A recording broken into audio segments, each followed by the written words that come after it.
यति बेला भने निसी छोड्दैछौँ हामी। निसी छोडेर कहाँ जाँदैछौँ त? उहाँ पुसाई र अङ्कलले बताउनुहुन्छ। हामी कहाँ जाँदैछौँ पुसाई? हामी भरै इन्डिया जाँदैछौँ। हजुर हजुर। अनि जन्मभूमि छोडेर कर्मभूमितिर लाग्दैछौँ। हजुर हजुर।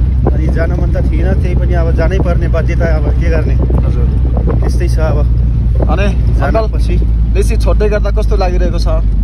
निसी छोड्दै गर्दा एकदम मन अलि सानो भएको छ कि मेरो, किनभने आफ्नो जन्मभूमि छोडेर कर्मभूमितिर लाग्दाखेरि मन एकदमै सानो हुने रहेछ। हजुर हजुर। अब के गर्ने, अब बस्ने मन त अब गाउँठाउँमा अब सबैको हुन्छ। हजुर। अब दाजुभाइ दिदी बहिनी आमा बुबाले छोडेर अब गाउँ छोड्दाखेरि अलिकति धेरै मन सानो हुने रहेछ।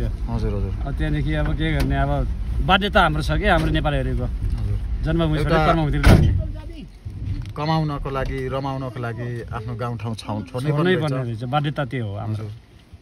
त्यसलाई आँखाले अङ्कलले आँखाबाट गभरि आँसु लिनु भएको छ। एकदमै म सानो मन भएको थियो क्या आफ्नो जन्मभूमि छोडेर जाँदाखेरि। जसको पनि त्यस्तै हुन्छ होइन पुसाई? सबैलाई त्यही हो भने जान मन त कहाँ हुन्छ र, अब बाध्यताले गर्दा जानै पर्ने बाध्यता रहेछ। अब कमाउन र खानको लागि गर्नै पर्यो। अब के गर्ने, साल 6 महिनाको लागि फेरि जाने फेरि आउने त्यस्तै हो। हजुर हजुर। अब जाने बाध्यता नै रहेछ भरे होइन। त्यही भन्न चाहन्छौँ। अब के भन्ने, अब अरू त जान मन त खास त हुँदैन। आफ्नो जन्मभूमि घर गेरिया यता त्यता छोडेर खासै जान मन त हुँदैन। त्यही पनि अब जाने बाध्यता नै पर्छ, के गर्ने। एउटा हामीलाई मात्र होइन, यो सिङ्गो नेपालमै हामी अब कुनै ठाउँ पनि जान पर्छ। अहिले हामी इन्डिया जाँदैछौँ भने कुनै हाम्रो इष्टमित्र दाजुभाइ सबै कुनै विदेश पनि जानुहुन्छ, कुन कुन ठाउँ जानुहुन्छ, सबै बाध्यता नै छ भन्ने त्यही हो। अब धेरै बोल्न पनि जान्दिनँ, अब के गर्ने है। छोटो मिठो सबैलाई सम्झना छ। हाम्रो सानो बाबु सुदेव। सुदेव के छ? कहाँ जानु लाग्यो? पाल्पा। के भएर एउटा सानो बाबु हुन्छ, उता हुनुहुन्छ आन्टी, अनि उता सबैजना हामी चाहिँ सबिना र माइलामा चाहिँ अगाडि बस्नुभएको छ। फुपू चाहिँ उहाँ बस्नुभएको छ। बजे पनि बस्नुभएको छ। 8 बजे। बजे चाहिँ कहाँ पुग्ने बजे? उता तराई जाने। ए को हुनुहुन्छ उहाँ? छोरा आमाले भेट्नु जानु लाग्नुभयो। अनि यता फुपूलाई कस्तो लागेको छ? राम्रो लागेको छ बाबु, हामीलाई सबैले राम्रो। यात्रा सफल होस् भन्नु त्यही कामना गरेर छौँ हामीले, भनिदिनु न। हजुर हजुर।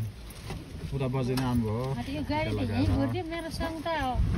उता सबिना यता गाडी अर्को पनि हो के? र यता यो यति बेला हामी निसी छोडेर टक्क तपाईँ निसी गाउँ छोडेर बलावन खोलातिर आइपुगेको छौँ।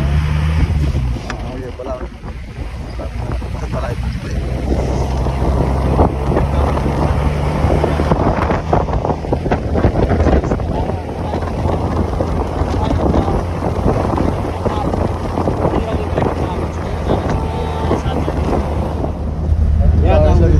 हामी चाहिँ लास्टमा बस्छौँ है। हाम्रो महिलाहरूलाई रमाउनु पनि पर्यो, कमाउन नि पर्यो। हजुर हजुर। रमाउन जमाउन जरुरी छ। फेरि हामी रमाउनको लागि फेरि आउँछौँ। फर्केर आउँछौँ। हजुर हजुर। त्यति बेला फेरि फर्किने। कालले साँच्चै जीवन बाँचे फेरि आउँछौँ क्या निसीमा हामी। नमरे बाँचे कालेले साँचे फर्की आउनेछौँ निसी गाउँमा। त्यति बेला हामी चाहिँ घरबाट झियाखोला बजार आइसकेका छौँ। यो चाहिँ झियाखोलाको यो काउन्टर जिपको काउन्टरमा रोकिरहेको छ। यता अर्को जिप पनि जाँदै रहेछ बुटल। फाइनल्ली हामी चाहिँ बुर्त्याङ आइपुगेका छौँ निसीबाट। अहिले चाहिँ बुर्त्याङको अवस्था यसो छ। चाहिँ प्रहरी इलाका प्रहरी कार्यालय, यता बुर्त्याङ बजार, यता बस पार्क। हाम्रो अङ्कल चाहिँ उभिराख्नु भएको छ। बुर्त्याङ आइयो अङ्कल होइन? हजुर हजुर, बुर्त्याङ आइयो।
फाइनली साथीहरू बुटोल आइपुग्यो। हामी चाहिँ यति बेला लामो यात्रा बिहान 8 बजेदेखि हिँडेको यात्रा बिस्तारै बिस्तारै गरेर अहिले लगभग साँझको 4 बजेतिर यहाँ आइपुगेछौँ।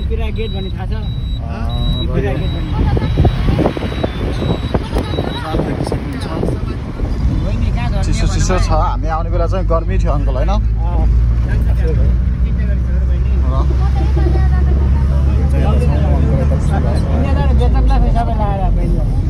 ए गुरुजी भैया